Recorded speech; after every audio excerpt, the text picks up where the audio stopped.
Perhaps a controversial take, but I'm going to say it anyways. If you've been saying for the last few months that silence is violence and the silence is deafening and how could you not weigh in on this conflict that you know nothing about? Well, then the silence is violence about these tunnels then.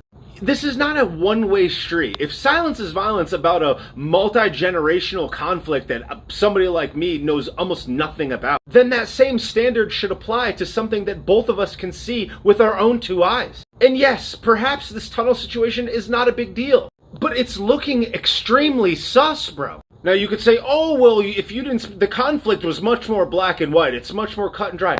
I would beg to differ. I don't know a lot about it. And a lot of people, I would say, also don't know that much about it. But how you could just casually overlook the fact that there have been multiple excuses that have come out about these tunnels that are all not making sense and not adding up to any rational person that just looks at it. How you could just casually overlook that because it falls in the category of a person that you may identify with or you don't think it's that big of a deal because of that reason. Would you treat it the same had that situation happened under a different category of person or a different category of religious institution? Because I would hope that you would have at least the honesty to admit that you wouldn't. And therein lies the problem. That's the rub. The biggest problem that I see in modern society, especially in commentary, is not sticking to a standard, to a principle.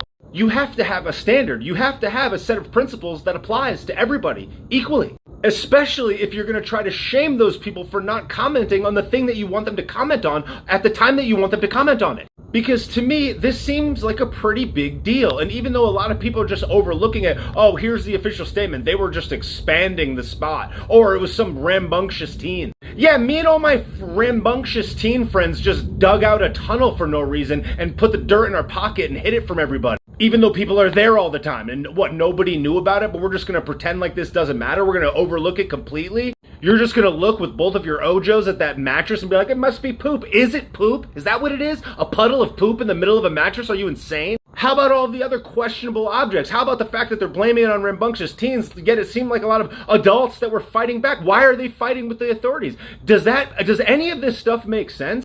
And the flippant way that they're just casually brushing this off like it somehow doesn't matter. Oh, that's just one group of people. Just one group of people? I thought it was all the people. If you're going to flip upside down and scream at me and suggest that, and scream at all of us, in fact, that simply making fun of people, oh, suddenly words matter, suddenly emotions matter, suddenly words are violence because words lead to some other worse thing all of a sudden that doesn't apply to anybody else, but now all of a sudden it does. If you don't come at this clearly obvious, sketchy thing with that same energy, how could you possibly continue shaming anyone else for anything else going forward?